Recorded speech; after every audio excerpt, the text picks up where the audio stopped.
estado estudiando últimamente, acordarse que los estudios, si no habéis estado conectados, los podéis ver en el YouTube o en el Facebook. Hemos estado estudiando sobre el corazón de Dios desde antes de la creación del mundo. La palabra en Efesios 1:10, por ejemplo, nos dice que la voluntad de Dios es reunirlo todo en Cristo Jesús, en el cumplimiento de los tiempos, reunirlo todo en Cristo Jesús. Hemos visto que Cristo Jesús vino a morir en la cruz del Calvario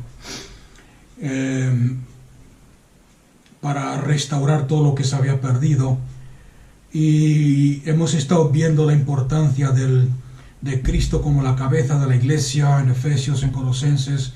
Hemos estado viendo la relación entre Cristo y Cristo Jesús y el cuerpo. Hemos estado viendo en el último estudio vimos la relación entre Cristo Jesús y, ¿he dicho la iglesia o no? El cuerpo, la iglesia. Y en el último estudio estuvimos viendo la relación entre Cristo Jesús y su esposa. Y hemos visto, y espero que veáis que todos van a un propósito, todos nos conducen, aunque el cuerpo, la esposa y la iglesia son la misma cosa, nos conducen a un propósito, y es el que Cristo sea glorificado y que la esposa del Cordero, la esposa de Cristo, que es la iglesia, se levante con poder y autoridad y dominio. La Biblia dice que Cristo Jesús viene a buscar una esposa poderosa, victoriosa, sin mancha, sin arruga, santa, separada para Dios. ¿Okay? Y esta tarde quiero ver una parte de esa fórmula, si queréis decirlo así, que es sumamente importante y que a veces no lo tomamos en cuenta, porque es una persona de la cual vamos a estar hablando, y es el Espíritu Santo. El Espíritu Santo tiene mucho que ver con que todo lo que hemos estado estudiando últimamente, Cristo como cabeza, Cristo victorioso y su victoria en la cruz, Cristo la iglesia, Cristo el cuerpo, Cristo la esposa, para que todo eso sea posible y se cumpla. Dios envió al Espíritu Santo a esta tierra para preparar esas cosas, y es lo que voy a tratar de compartir hoy, de explicar hoy. Acordarse, cuando hablamos del Espíritu Santo, que hay un tipo en el Antiguo Testamento muy claro sobre lo que vamos a hablar hoy, y es el tipo de Abraham cuando su hijo Isaac se hace ya mayor y llega a la edad de contraer matrimonio. Isaac, el padre, llama a Eliezer, su mayordomo, que es un tipo del Espíritu Santo, y le dice: ve y busca una esposa para mi hijo. Entonces va y busca una esposa para Isaac. Isaac, cuando ve a Rebeca, que es la esposa que Eliezer, el tipo del Espíritu Santo, ha preparado, ha escogido, ha adornado, etcétera, la ve y se enamora de ella y se convierten en un solo ser. Y quiero que apliquemos todo lo que hemos estado aprendiendo en los últimos 4 o 5 estudios, porque todo va relacionado, ¿ok? No verlo como un tema diferente, va todo relacionado. Así que vamos a ver un poco de introducción al Espíritu Santo en relación a todo esto. El Espíritu Santo es Dios, es una persona, y la Biblia nos lo presenta como una persona. Cuando hablo de persona, hablo de características de persona. Se entristece, puede ser respetado, temido, entristecido, ofendido, ignorado, y muchas otras cosas. De hecho, el famoso versículo que todo el que hable mal contra el Hijo de Dios le será perdonado, pero el que blasfeme o hable mal del Espíritu Santo no le será perdonado jamás. Vemos ese concepto que el Espíritu Santo es Dios, Dios el Padre, Dios el Hijo, Dios el Espíritu Santo. Dios el Padre lo tenemos siempre consciente en nuestra mente, en nuestro ser. Dios el Hijo lo tenemos siempre consciente, más incluso porque es, como vimos la semana pasada, es el centro, debería ser el centro de nuestra adoración, debería ser el centro de nuestro culto, debería ser la persona con la cual desarrollamos y mantenemos una relación íntima. El que me conoce a mí, dijo Jesús, conoce al Padre. O sea que, y la vida eterna, de hecho, la vida eterna no es el ir a una iglesia, no es el hacer una oración de fe, no es el rellenar una carta de decisión. La vida eterna, como nos dice el apóstol Juan, es que conozcan al Padre y conozcan al Hijo. Esa palabra conocer, como ya sabemos, viene de una palabra griega que quiere decir tener una intimidad, una relación íntima. No solamente conocer acerca de Él, sino conocerlo a Él y andar en intimidad con Él. Todas esas cosas que estoy mencionando las hace posible el Espíritu Santo. Empezando desde el principio. Vamos a ver en Génesis capítulo 2. En Génesis capítulo 2, desde el principio, la función del Espíritu Santo en todo lo que hemos estado estudiando, vuelvo a repetir, en los últimos 5 o 6 estudios. En Génesis 2:7, la palabra de Dios dice: y del polvo del suelo, o de la tierra del suelo, formó Elohim al hombre, y sopló en sus narices aliento de vida, y el hombre llegó a ser un ser viviente, o alma viviente. Esa palabra aliento de vida es la palabra ruach, que es la misma que se usa para hablar del Espíritu. Y aquí lo que está pasando es que, yo creo que todos conocéis la historia, Dios formó al hombre del polvo de la tierra y sopló en su nariz el espíritu o el aliento de vida, y el hombre fue un ser viviente. En otras palabras, si os imagináis la escena, hace una estatua, un muñeco de tierra, Dios, y después pone su boca sobre la boca y la nariz de esa figura de barro que ha hecho, y sopla su aliento. ¿Cuál es el aliento de Dios? Su espíritu. El espíritu de Dios lo sopla en el hombre y se convierte el hombre en un ser viviente. Ahora, hay algo importante aquí que tenemos que ver. Cuando Dios formó al hombre, lo puso en el jardín del Edén y puso 2 árboles, el árbol del conocimiento del bien y del mal, el árbol de vida. Y le dijo claramente al hombre: el día que puedes comer de todos los árboles que hay en el jardín del Edén, menos del árbol del conocimiento del bien y del mal. ¿Okay? No voy a entrar ahora en detalles porque ya lo hemos estudiado, qué significa el bien y el mal. Pero el día que comas de él, de cierto morirás.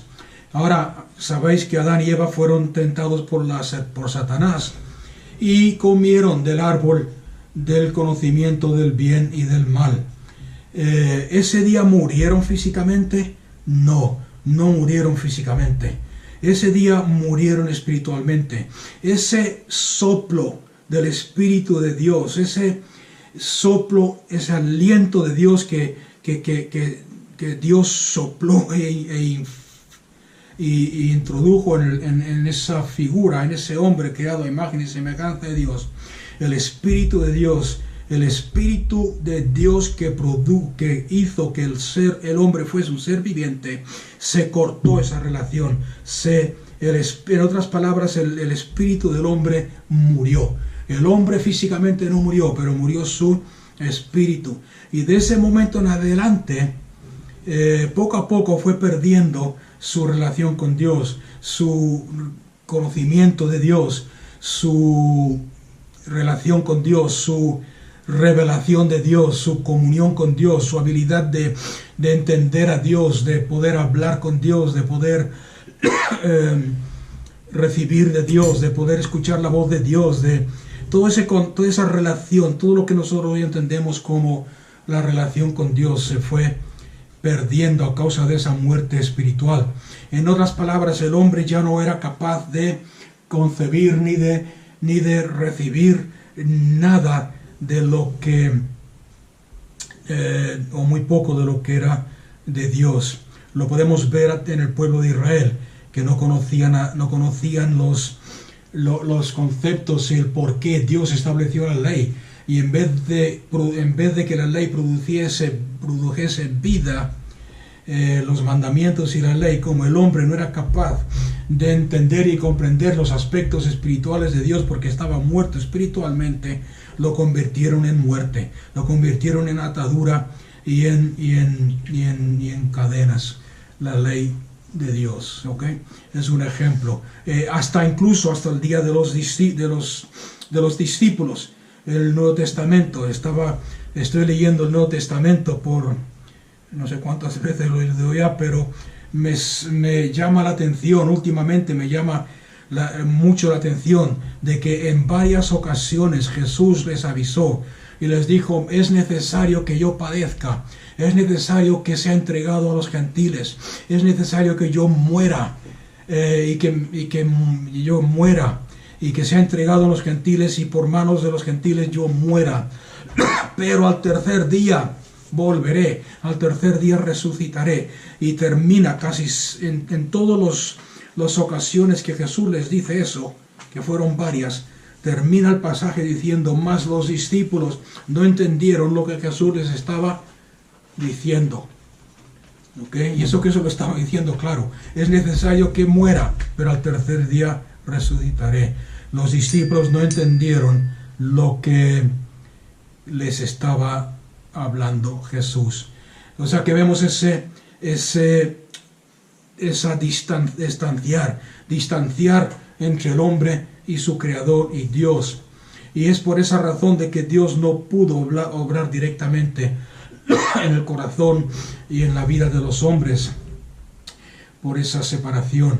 Ahora, ¿a dónde quiero llegar con todo esto? El porqué del Espíritu Santo en todo lo que hemos estado estudiando. Fijarse bien lo que hemos leído. Entonces el Señor Dios formó al hombre del polvo de la tierra y sopló en su nariz el aliento de vida, y fue el hombre un ser viviente. Ahora quiero que comparéis este versículo con Juan 20:22.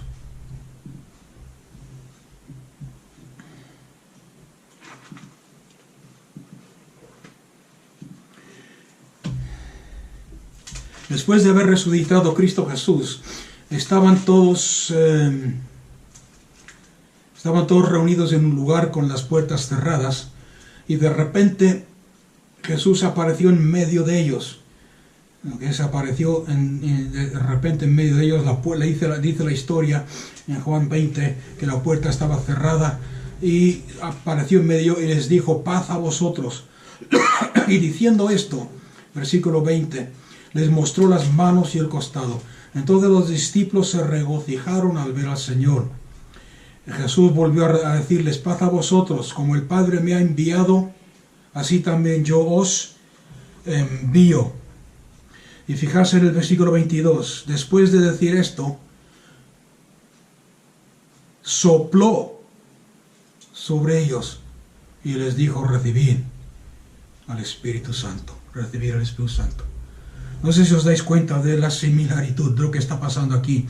El primer hombre recibió el soplo de Dios, el Espíritu de Dios, y lo convirtió en ser viviente, pero por causa de su rebelión contra Dios, hubo una separación entre él y Dios, entre el hombre y Dios. No había comunión, no podía haber comunión, no podía haber revelación, no podía haber entendimiento, no podía haber lo que hemos leído en el versículo anterior. Así como el Padre me envió a mí, también yo os envío. Ese solo propósito, esa sola visión, ese compartir. Acordarse que hemos visto a Jesús y su esposa.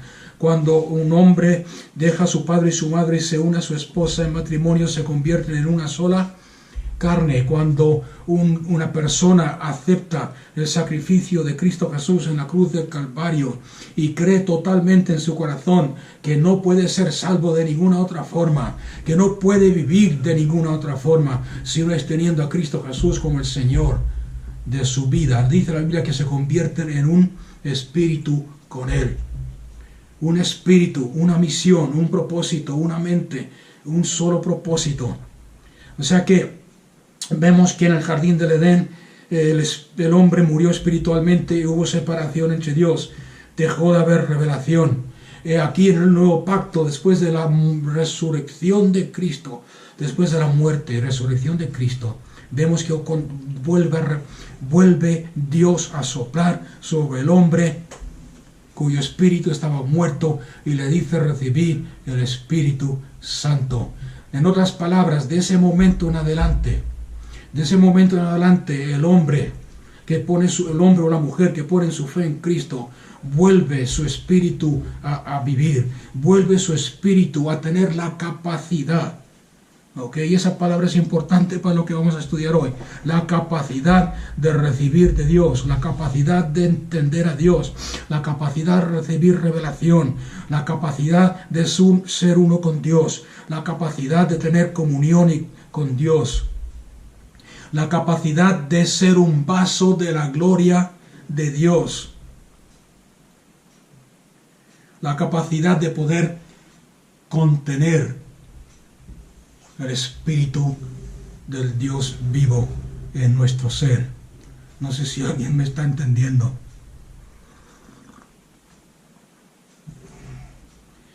Termina la historia con un versículo muy interesante, y no vamos a entrar en detalle, ni os voy a dar mi opinión sobre esto esta noche, porque eso es otro estudio.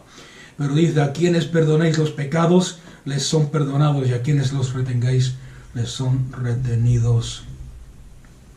Amén. Vamos a continuar con el tema y no desviarnos. O sea que vemos eso, y con lo que he dicho ya podemos ir a cenar y acostarnos contentos y bendecidos. Se nos ha restaurado.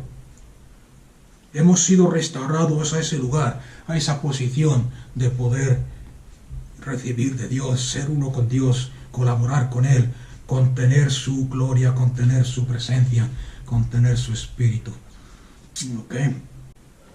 Vamos a seguir. Jesús, es por eso, habiendo entendido lo que acabo de decir, se os va a hacer mucho más claro lo que Jesús habló a sus discípulos poco antes de volver al cielo con su Padre en Juan 14, versículo 16. En el versículo 15, Juan 14, 15, Jesús le dice a sus discípulos, si me amáis, guardaréis mis mandamientos, y yo rogaré al Padre, y Él os dará otro consolador, para que esté con vosotros para siempre, el Espíritu de verdad, a quien el mundo no puede recibir por lo que acabamos de ver, porque ni le ven ni le conocen. Vosotros sí le conocéis, porque mora con vosotros y estará en vosotros. Aquí está hablando en el futuro, estará con vosotros, porque Jesús aún no había subido al cielo, no había enviado al Espíritu Santo. No os dejaré huérfanos, vendré a vosotros. Un poco más de tiempo y el mundo no me verá más, pero vosotros me veréis, porque yo vivo, vosotros también viviréis. Y en ese día conoceréis que yo estoy en mi Padre, y vosotros en mí, y yo en vosotros. O sea que vemos aquí que Jesús les promete el Espíritu Santo. Yo rogaré al Padre y os dará otro consolador. Esa palabra otro es la palabra griega aios, A-L-L-O-S, aios, que quiere decir alguien que viene a estar al lado tuyo, de la misma clase, igual que yo. Uno junto a mí, además de mí, y en adición a mí, aunque exactamente igual que mí. Que en mi ausencia hará lo que yo haría si estuviera físicamente presente con vosotros. ¿ok? Estoy leyendo del léxico Vines, la palabra aros. Y os dais cuenta que es interesante la definición que da. Uno junto a mí, además de mí y en adición a mí. Aunque exactamente igual que yo, que en mi ausencia hará lo que yo haría si estuviera físicamente presente con vosotros. O sea que el Espíritu Santo fue prometido y nos asegura la continuidad de lo que Jesús empezó a hacer y lo que Jesús empezó a enseñar en la vida de los creyentes. En Juan 16, versículos 7 al 15.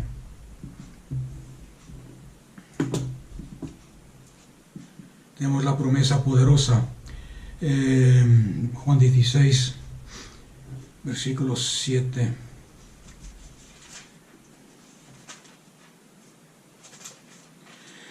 Jesús les acaba de decir una vez más que se va al cielo, que tiene que morir, resucitar y volver a la presencia de su Padre. Dice, más porque os he dicho estas cosas, la tristeza ha llenado vuestro corazón. Versículo 7, pero yo os digo la verdad, os conviene que yo me vaya, porque si no me voy, el Consolador, acordarse, Consolador, Paracletos, Elos, uno igual que yo, no vendrá a vosotros, pero si me voy, os lo enviaré. Y cuando Él venga, convencerá al mundo de pecado, de justicia y de juicio. De pecado porque no creen en mí. En otras palabras, a través de mí, a través de vosotros, predicando el Evangelio del Reino, el Espíritu Santo hará ver al mundo que si no reconocen a Cristo como el Salvador, están viviendo en pecado. De justicia porque yo voy al Padre y no me veréis más. Habéis sido hechos la justicia de Dios en Cristo Jesús. El hecho de que Cristo Jesús haya subido al cielo, de que su sangre haya sido recibida en el altar celestial, de que esté sentado a la diestra de Dios el Padre, es porque su sacrificio ha sido suficiente para justificarnos y hacernos como que nunca jamás hemos pecado. Y de juicio, porque el príncipe de este mundo ha sido juzgado en la cruz del Calvario y ya no tiene autoridad ni poder. Aún tengo muchas cosas que deciros, pero ahora no las podéis soportar. Pero cuando Él, el Espíritu de verdad, venga, Él os guiará a toda la verdad, porque no hablará por su propia cuenta, sino que hablará todo lo que oiga de mí y os hará saber lo que habrá de venir. Él me glorificará, porque tomará de lo mío y os lo hará saber. Todo lo que tiene el Padre es mío, por eso dije que Él tomará de lo mío y os lo hará saber.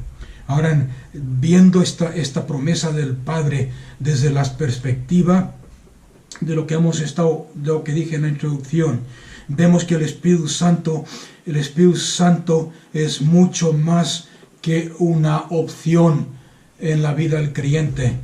Hace ya unos puñado de años, pero más últimamente se está viendo mucho.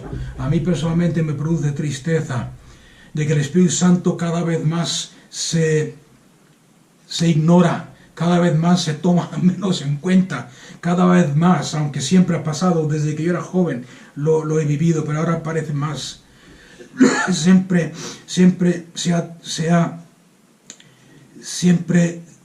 últimamente, mejor dicho, se ve como algo opcional. Si lo opcional, que no hace falta tenerlo, que no hace falta reconocerlo, que no hace falta tomarlo en cuenta, que no hace falta pedirle al Señor la llenura del Espíritu Santo, que no hace falta las cosas del Espíritu, porque hemos aceptado a Cristo Jesús como Señor y Salvador y somos salvos, y con eso nos sobra. Pero si habéis estado poniendo atención a lo que hemos estudiado últimamente, os daréis cuenta que eso no es el propósito de Dios, no es la finalidad de Dios, y no nos sobra con eso. Porque Dios siempre en su corazón ha tenido una esposa poderosa, victoriosa, triunfante, llena del poder de Dios. Y ese poder de Dios es el Espíritu Santo. Es por eso que Jesús dice, os conviene que yo me vaya. Porque si yo me quedo aquí en la tierra con vosotros para que no estéis tristes, vais a seguir siendo hombres y mujeres que tienen mi presencia con vosotros. Sí, yo estoy aquí con vosotros, pero eso no es el propósito de Dios. Hombres y mujeres sin poder, hombres y mujeres sin destino, hombres y mujeres sin propósito, hombres y mujeres que no llegan ni cumplen el corazón de Dios, que es el levantar una iglesia y una esposa poderosa. No sé si me estáis entendiendo o no. Yo haciendo milagros y vosotros viendo. Yo obrando y glorificando al Padre y vosotros mirando cómo lo hago. Os conviene que yo me vaya, porque cuando yo me vaya, os voy a mandar uno exactamente que yo, como he leído en la definición antes, que es igual que si estuviera yo con vosotros, pero va a estar en vosotros para hacer las obras mayores que las que he hecho yo, para que andéis en poder y autoridad, para que podáis moverse en poder y en autoridad, para que no sea yo solo haciendo las cosas y vosotros mirando, sino que la esposa del Cordero, llena del Espíritu de Dios, haciendo las obras de Cristo, y como hemos visto aquí, glorificando, Él me glorificará. Y desde ese momento en adelante, desde el día de Pentecostés en adelante, vemos al Espíritu y a la esposa siempre juntos, siempre trabajando juntos, siempre unidos como un solo ser. Si queréis algunos ejemplos, podemos verlos en Hechos capítulo 15. Desde el día de Pentecostés en adelante siempre vas a ver en la Biblia, si te fijas bien, la esposa y el Espíritu, la esposa y el Espíritu, la esposa y el Espíritu glorificando a Cristo Jesús. No pueden estar separados, no es una opción. El Espíritu Santo no es una opción. Hechos 15, 28.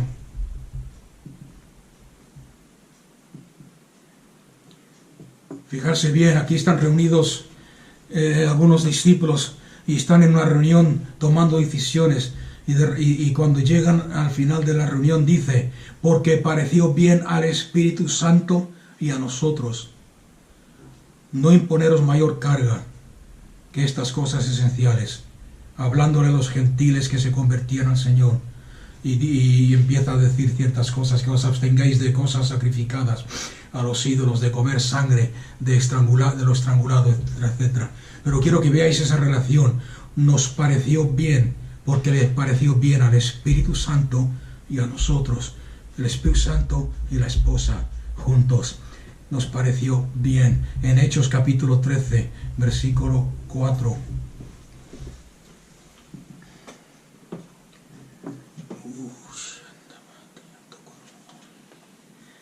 Dice aquí: ellos pues, reenviados por el Espíritu Santo, descendieron a Seleucia y de allí se embarcaron para Chipre, enviados por el Espíritu Santo, la esposa y el Espíritu, trabajando en un mismo propósito, en un mismo ser. Hechos 16:6.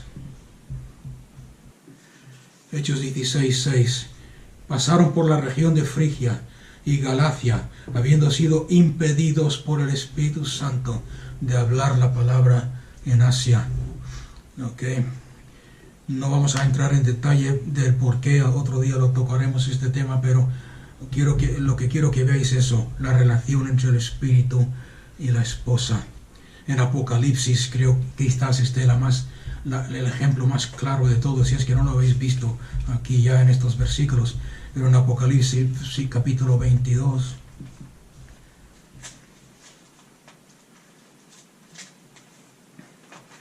versículo 17, para mí un versículo poderoso.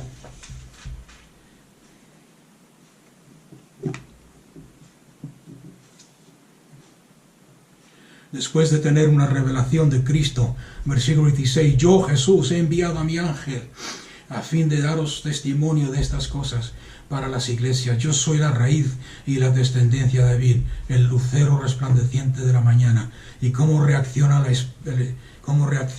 el Espíritu y la esposa? Y el Espíritu y la esposa dicen: ven. Y el que oye diga: ven. Y el que tiene sed venga. Y el que desea que tome gratuitamente del agua de la vida. ¿Os dais cuenta? El Espíritu y la esposa dicen: ven. Ven, Señor Jesús, ven, esposo amado, ven. Como oí del cantar de los cantares, amado mío. Y el que oye, diga ven. Y el que tiene sed, venga. Y el que desee, que tome gratuitamente del agua de la vida. El agua de la vida. El agua de la vida es el Espíritu. Y recibiréis el Espíritu Santo. Y de vuestro interior fluirán ríos de agua viva. El agua de la vida es el Espíritu. La relación de la esposa y el Espíritu. Ahora, ¿por qué? ¿Cuál es el propósito? Volviendo otra vez al principio, ¿cuál fue el propósito? ¿Por qué creó Dios al hombre? Porque se le ocurrió así de repente, estaba aburrido un día y dijo, voy a crear al hombre y le voy a poner en ese planeta que está ahí vacío y desordenado. La palabra de Dios nos enseña desde el principio, nos enseña desde el principio que en el corazón de Dios siempre estaba la esposa, siempre estaba el ser humano, siempre estaba el planeta Tierra. Dios siempre crea un hábitat antes de crear el ser que va a vivir en ese hábitat. Antes de crear los peces, separó las aguas de las aguas. Antes de crear a los animales, separó la tierra seca del agua, etcétera, etcétera. Y él con el hombre hizo lo mismo. Vio la tierra que estaba vacía, desordenada, y soltó la palabra. Y vemos una vez más el Espíritu Santo se movía. En el hebreo usa la palabra incubar. El Espíritu Santo estaba incubando como una gallina incuba los huevos para producir vida. El Espíritu Santo estaba incubando sobre la faz del abismo. Y cuando la palabra que es Cristo Jesús fue liberada, produjo fruto, produjo vida, y el desorden y el caos se transformó en algo precioso, y vio Dios que todo lo que había creado estaba bien y fue bueno. Y en ese hábitat puso al hombre y le dijo al hombre, te he creado a imagen y semejanza de Dios para que gobiernes sobre la tierra, para que la controles, para que gobiernes sobre todo lo creado, para que te reproduzcas la imagen y semejanza de Dios en esta tierra y gobiernes sobre todo lo creado. En otras palabras, podríamos decir que la tierra es una colonia, no sé si hay mejor palabra, una colonia del cielo. Es una imagen de lo que hay en el cielo, o era, mejor dicho, porque después del pecado está todo corrompido. Era una imagen de lo que hay en el cielo. Era una colonia del cielo. En otras palabras, Dios formó aquí en la tierra una colonia, y sobre esa colonia puso el gobierno del Espíritu Santo, y le dio autoridad al hombre a través del Espíritu Santo para gobernar. Ok, no sé si aquí en España se conoce el concepto de colonias. Australia, por ejemplo, era una colonia de Inglaterra. Australia era una copia exacta de Inglaterra. La misma comida, el mismo gobierno, la misma cultura, la misma, muy similar en todo. A través de los años, como es lógico, ha ido cambiando todo. Pero una colonia. Y como la reina vivía en Inglaterra, y en Londres, en el Palacio Buckingham, cómo gobernaba la colonia, cómo hacía que su voluntad se cumpliese en la colonia, estableciendo un gobernador. Y ese gobernador representaba a la reina, representaba su autoridad, representaba su dominio, representaba la voluntad de la corona ahí en la colonia. Y en la colonia se hacía cumplir la ley, el gobierno de la corona, para gloria de la corona.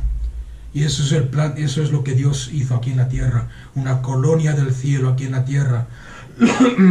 La voluntad de Dios, la presencia de Dios, el hombre creado a imagen y semejanza de Dios, todo para la gloria de Dios y para que el nombre de Cristo, de Dios, sea exaltado. El hombre pecó y se rebeló contra la corona, si queréis decirlo así. pero Dios mandó a Cristo Jesús a morir por nosotros. Como he dicho antes, sopló su espíritu en nosotros, nos hizo una vez más un ser viviente y mandó a su Espíritu Santo para volver. Y esta es la parte que nos cuesta entender y creer, porque nos fijamos en lo que nos rodea, nos fijamos en todo lo que nos rodea y lo primero que decimos es ¿cómo es posible? ¿Cómo es posible que la Biblia diga eso? ¿Cómo es posible que el pastor diga eso si el mundo va de mal en peor? Si mira lo que está pasando, abortos y las leyes que deshumanizan al ser humano y se rebelan totalmente como contra Dios.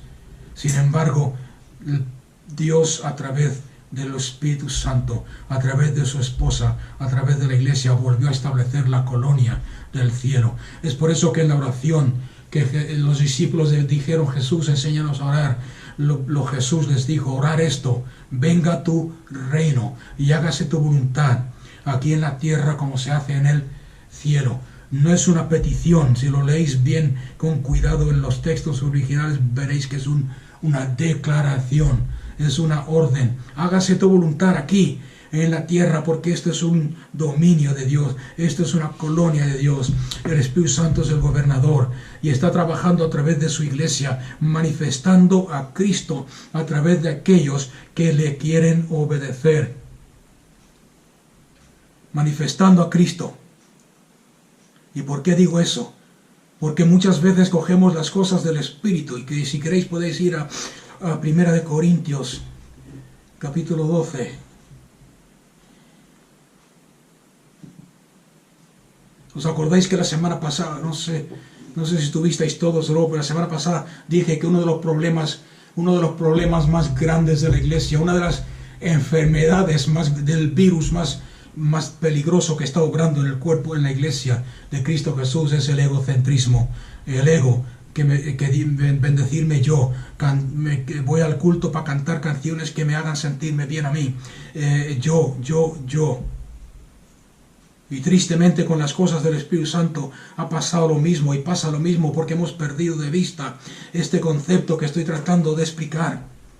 Vemos ahí en 1 Corintios capítulo 12,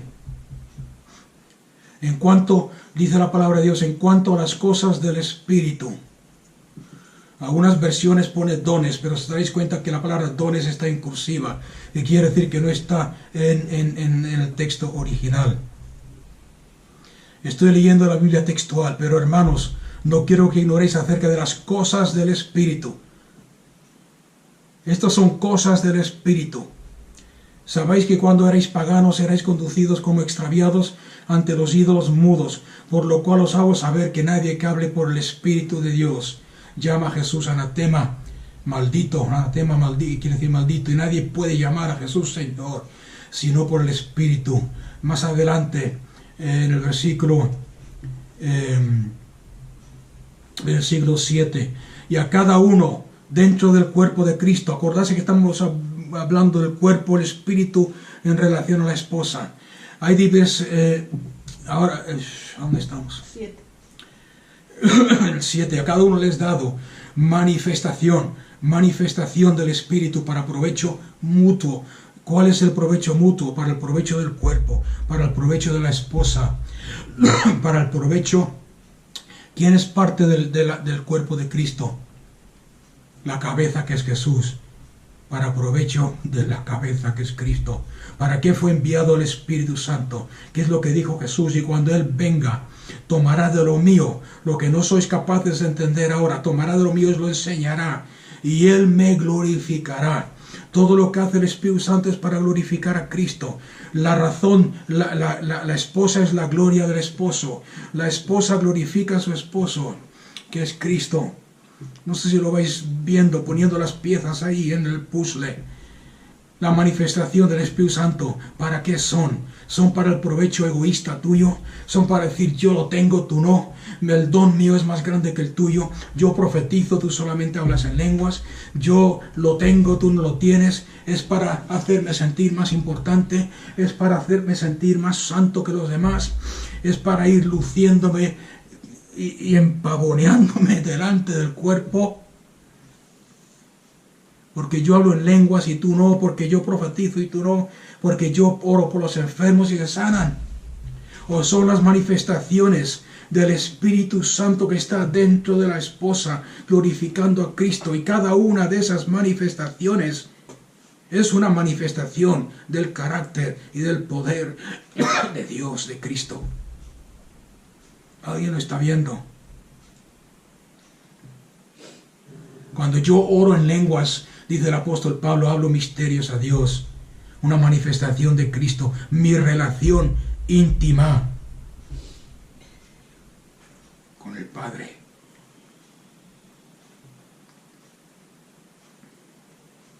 Cuando yo doy por el Espíritu Santo una palabra de conocimiento, ¿qué estoy haciendo? Estoy tomando parte de la cabeza, del conocimiento de Cristo que es la cabeza, y lo estoy dando. ¿Yo tengo ese conocimiento? No. ¿De quién viene ese conocimiento? De la cabeza que es Cristo a través del Espíritu Santo. Entonces cuando yo doy esa palabra, ¿a quién estoy glorificando? Yo no, porque yo no tengo conocimiento. De hecho, la Biblia dice bien claro que Dios ha escogido lo vil y lo necio para glorificar su nombre. ¿Alguien me está entendiendo? Y no se queda ahí solamente, porque si nos vamos a qué sé yo, Apocalipsis.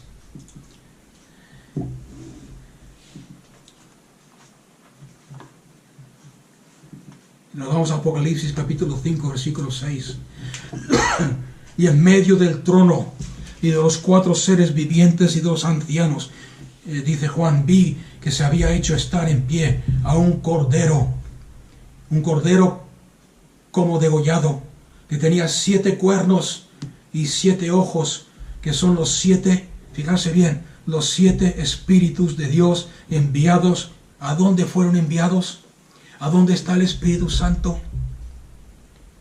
Enviados a toda la tierra.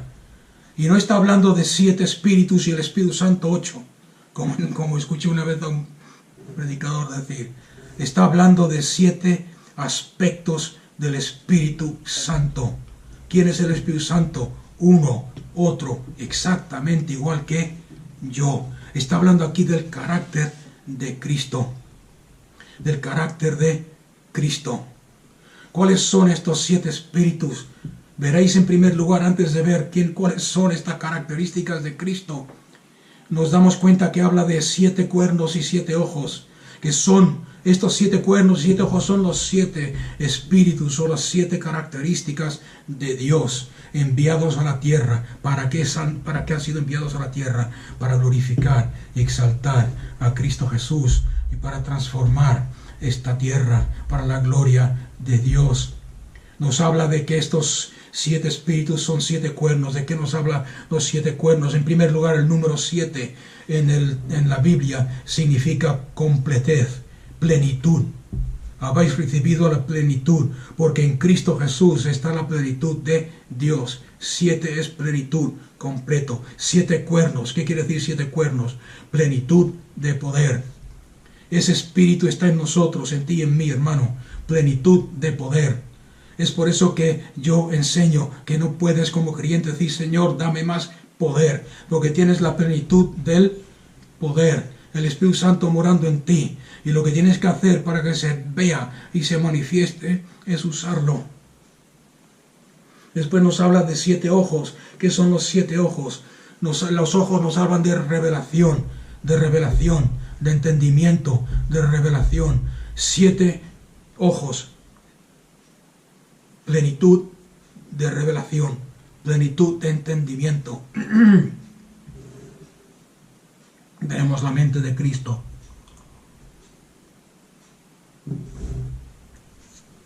Plenitud de revelación, plenitud de entendimiento. ¿Cuáles son estos 7 aspectos de Cristo en Isaías capítulo 11?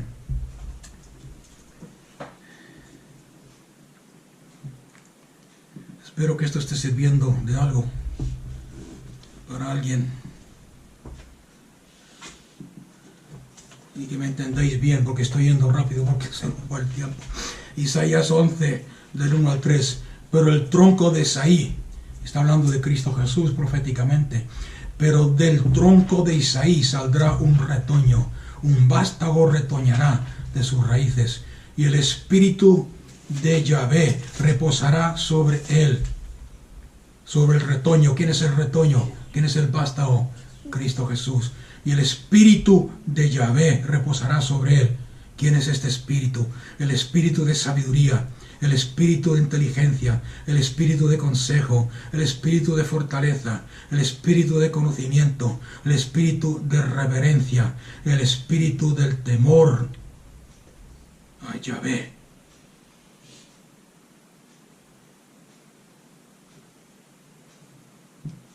Entonces, cuando hablamos de las manifestaciones del Espíritu Santo, cuando hablamos del Espíritu Santo, ¿de qué estamos hablando?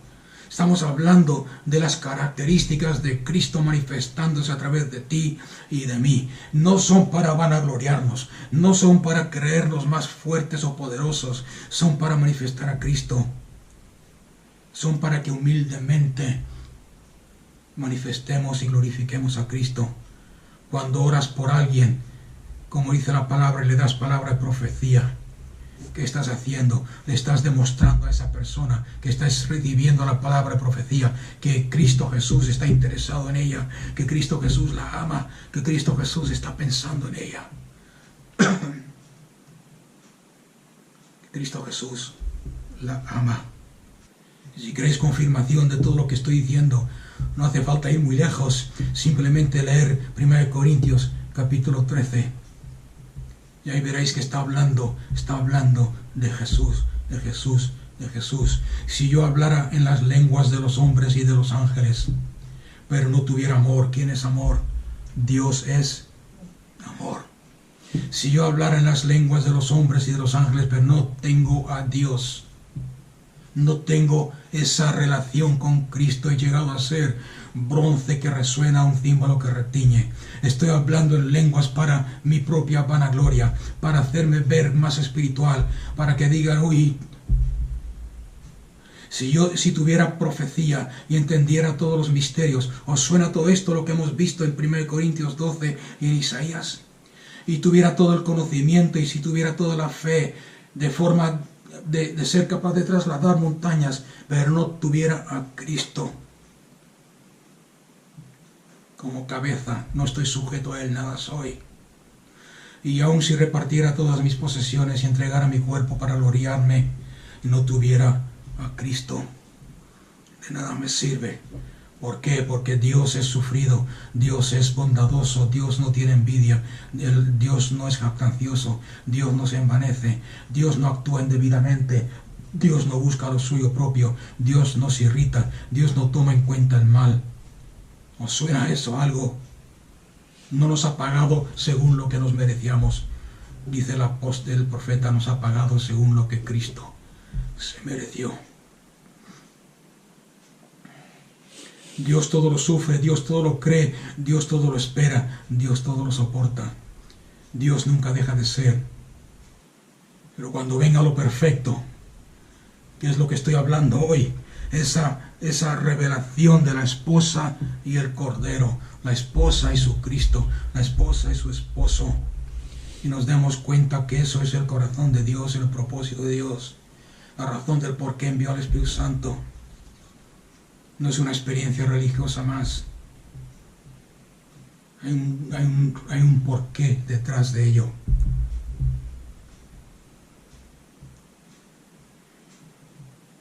El Espíritu y la esposa. El Espíritu Santo no es una opción, no es opcional. Si quiero lo recibo, si no, no. Me conformo con la salvación. Si quiero, lo recibo porque los demás lo tienen o porque me llamo pentecostal y tengo que tenerlo, si no, no soy pentecostal. Pero que no se manifieste.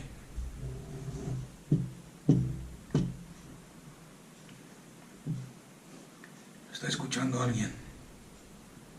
Que no se manifieste porque los niños se asustan cuando se manifiesta el Espíritu Santo. Que no se manifieste porque trae confusión a los que no creen. Dios no es un Dios de confusión. Yo lo reconozco y lo acepto, pero que no se manifieste en mi vida, porque no quiero pasar vergüenza. Que no se manifieste en mi vida, porque no quiero ser marginado. No quiero que se manifieste, porque no quiero ser tratado como fanático. Y lo que no nos damos cuenta es que cuando el Espíritu Santo se manifiesta a través del cuerpo entregado, a través de la esposa, Cristo Jesús es el que está siendo exaltado y glorificado. Todas esas manifestaciones que hemos visto en Corintios 12, todas esas características del Espíritu de Dios que hemos visto en Isaías 11, Isaías 11, son para manifestar a Cristo y su gloria. Son para llamar, para enfocar la atención en Cristo, que es la cabeza, no en nosotros. Ahora, si tú usas esas manifestaciones para llamar la atención, entonces ya estás en peligro, así de claro, te lo digo. No se juega con el Espíritu Santo, no se juega con la unción, y no se juega con Dios. Una de las características de Dios en Isaías, no sé si lo habéis visto, para mí es la más importante, aunque todas son importantes porque son Cristo, vuelvo a repetir, pero para mí están todos envueltos, todo lo que hemos aprendido en los últimos 5 o 6 estudios, está envuelto en esto, en que el Espíritu, una de las características del Espíritu que vendrá sobre el Hijo de Dios, Cristo Jesús. En el capítulo 11, versículo 3 de Isaías, es el espíritu de temor de Yahvé. El espíritu de temor de Yahvé lo llenará. Y no juzgará según la apariencia, ni condenará según lo que escuche por ahí, comentarios de la gente, sino que juzgará con justicia. ¿Cuál es el espíritu de temor a Yahvé de Yahvé? El principio de toda sabiduría es el temor a Dios, reverencia a Dios, reconocer que Dios es Dios.